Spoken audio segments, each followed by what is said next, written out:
अस्सलाम वालेकुम dear students. आज हम लोगों ने जिस टॉपिक पे बात करनी है वो है मोशनल ईएमएफ। अपने नाम से ही जाहिर है मोशनल ईएमएफ मतलब किसी किस्म की कोई मोशन होगी और उस मोशन की वजह से क्रिएट होगी ईएमएफ।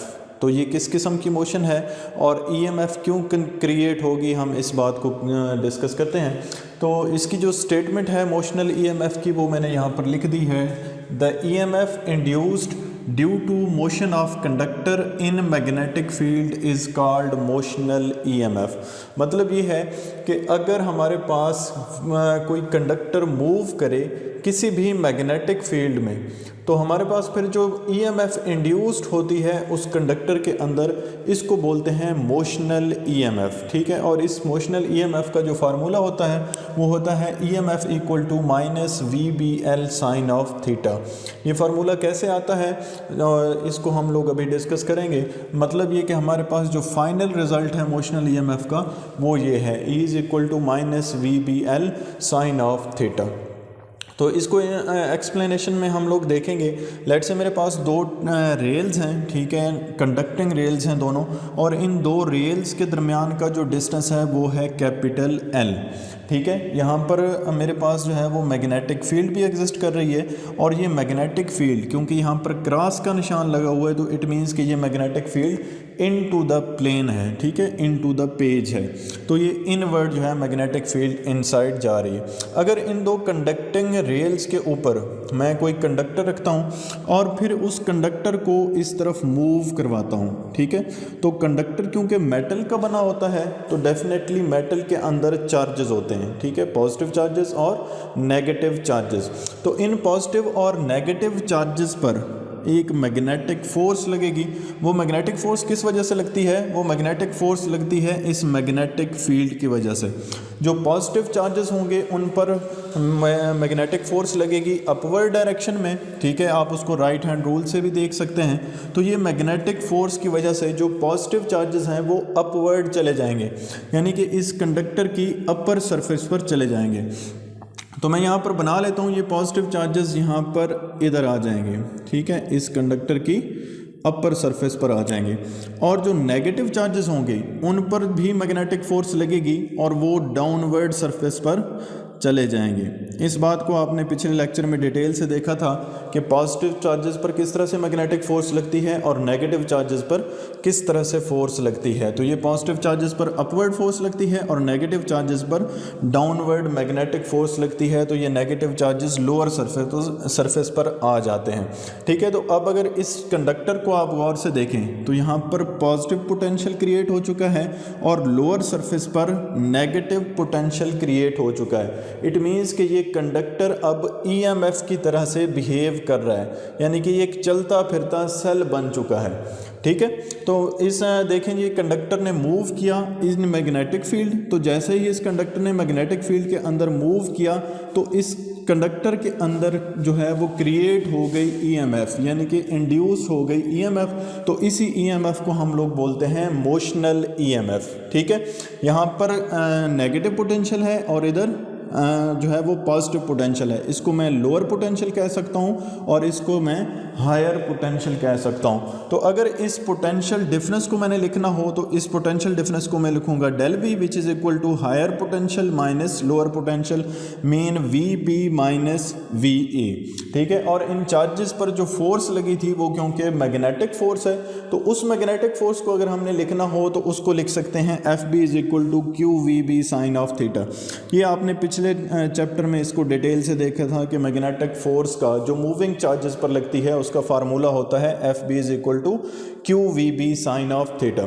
स्टूडेंट्स आप एक बात को और से देखेंगे कि जैसे जैसे ये कंडक्टर आगे की जाने मूव करेगा तो इस पर लगने वाली मैग्नेटिक फोर्स भी जो है वो इंक्रीज होती जाएगी, क्योंकि ये मैग्नेटिक फोर्स किस वजह से होती है? चार्जेस के मूव करने की वजह से होगी।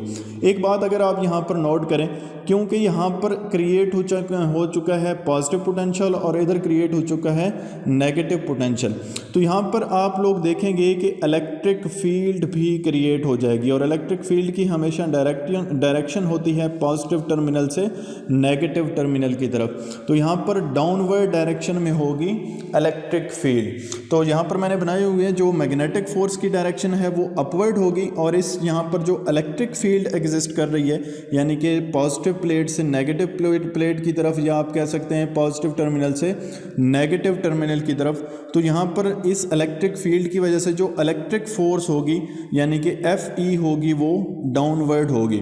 तो जैसे जैसे ये कंडक्टर आगे मूव करता जाएगा इलेक्ट्रिक फील्ड की स्ट्रेंथ भी ज़्यादा होती जाएगी, क्योंकि यहाँ पर चार्जेस जो हैं वो पॉजिटिव चार्जेस ज़्यादा होते जाएंगे और इधर नेगेटिव चार्जेस ज़्यादा होते जाएंगे। तो आप लोग नोट करेंगे कि एक वक्त ऐसा आएगा जब इलेक्ट्रिक फील्ड की स्ट्रेंथ और मैग्नेटिक फील्ड की स्ट्रेंथ इक्वल हो जाएगी। मतलब मैग्नेटिक फोर्स और इलेक्ट्रिक फोर्स ये दोनों फोर्सेस इक्वल हो जाएंगे। तो जब ये दोनों फोर्सेस इक्वल हो जाती हैं तो इसको हम लोग कहते हैं इक्विलिब्रियम स्टेट। ठीक है, इक्विलिब्रियम स्टेट क्या होती है? जब इलेक्ट्रिक फोर्स और मैग्नेटिक फोर्स इक्वल हो जाती हैं। Mean FE is equal to FB। FE क्या होती है? Electric force which is equal to QE, और FB क्या होती है? ये मैग्नेटिक फोर्स होती है which is equal to QVB sine of theta. यहाँ से Q और Q, इन दोनों Q को मैं कैंसिल कर सकता हूँ तो मेरे पास E इक्वल आ जाएगा VB साइन ऑफ थीटा। ठीक है, इस इक्वेशन को मैं अपने पास सेव रख लेता हूँ। लेट्स से मेरे पास ये इक्वेशन नंबर 1 है। एक यहाँ पर आप कॉन्सेप्ट को रिकॉल करेंगे, फर्स्ट चैप्टर में आपने पढ़ा था electric field as potential gradient. Electric field as potential gradient का क्या कौन सा हमारे पास फार्मूला था? E is equal to minus del V by D. यहाँ पे जो माइनस का साइन होता है, ये माइनस का साइन आपको बताता है कि हमेशा ये जो इलेक्ट्रिक फील्ड की डायरेक्शन होती है ये हमेशा नेगेटिव यानी कि डिक्रीजिंग पोटेंशियल की तरफ होती है, क्योंकि यहाँ पर पोटेंशियल हायर है और इधर लोअर है। तो इलेक्ट्रिक फील्ड की डायरेक्शन अगर आप देखें हायर पोटेंशियल से लोअर पोटेंशियल की तरफ है, मतलब इलेक्ट्रिक फील्ड की डायरेक्शन डिक्रीजिंग पोटेंशियल की तरफ है। यहाँ पर जो D है वो डिस्टेंस होता है हमेशा बिटवीन द टू प्लेट्स। तो यहाँ पर मैंने कहा है कि दो रेल्स के दरमियान जो डिस्टेंस है वो कैपिटल L है, तो मैं लिख सकता हूँ del V by capital L। ठीक है, इस फार्मूले में थोड़ी सी और भी मॉडिफिकेशन होगी, कुछ चेंजेस आएंगी। वो चेंजेस क्या आएंगी? हमारे पास यहाँ पर जो पोटेंशियल डिफरेंस है डेल V, वो क्योंकि यहाँ पर EMF के इक्वल है जो EMF इंड्यूस हुई है, तो मैं डेल V की जगह भी लिख सकता हूँ EMF। ठीक है, तो E इक्वल टू माइनस और डेल V की जगह EMF ओवर कैपिटल L।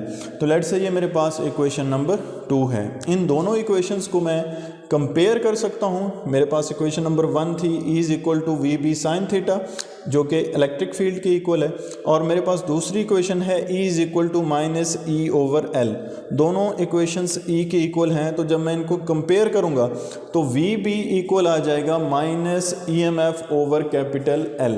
ठीक है, अगर आप यहाँ से EMF को सेपरेट करें तो ये माइनस भी दूसरी साइड पे चला जाएगा और ये कैपिटल L भी इधर जाके मल्टीप्लाई हो जाएगा। तो EMF इक्वल आ जाएगा minus VBL sine of theta. ये जो थीटा होता है, थीटा एंगल होता है between velocity and magnetic field. ठीक है, अगर यहाँ पर हम वेलोसिटी और मैग्नेटिक फील्ड की बात करें, वेलोसिटी ऑफ द कंडक्टर की डायरेक्शन ये वाली है, इधर ये मूव कर रहा होगा, और जो मैग्नेटिक फील्ड है वो इनवर्ड है यानी कि इन टू द प्लेन है। तो दोनों के दरमियान जो एंगल बनेगा वो 90 डिग्री बनेगा। अगर हमें यहाँ पर साइन 90 डिग्री पुट करूँगा तो मैक्सिमम इसका मैग्नीट्यूड आ जाएगा, यानी कि साइन 90 डिग्री 1 के इक्वल होता है।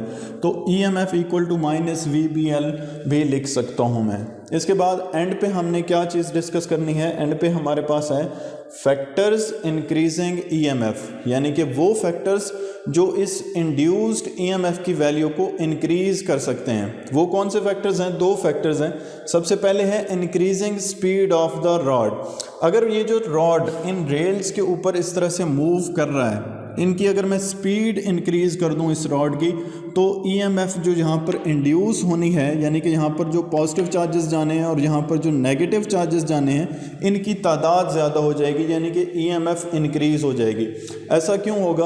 आपको पता है कि ये चार्जेस जैसे जैसे इधर मूव करते हैं तो मोशन की वजह से, क्योंकि ये मैग्नेटिक फील्ड के अंदर होते हैं, तो इन पर लगती है मैग्नेटिक फोर्स।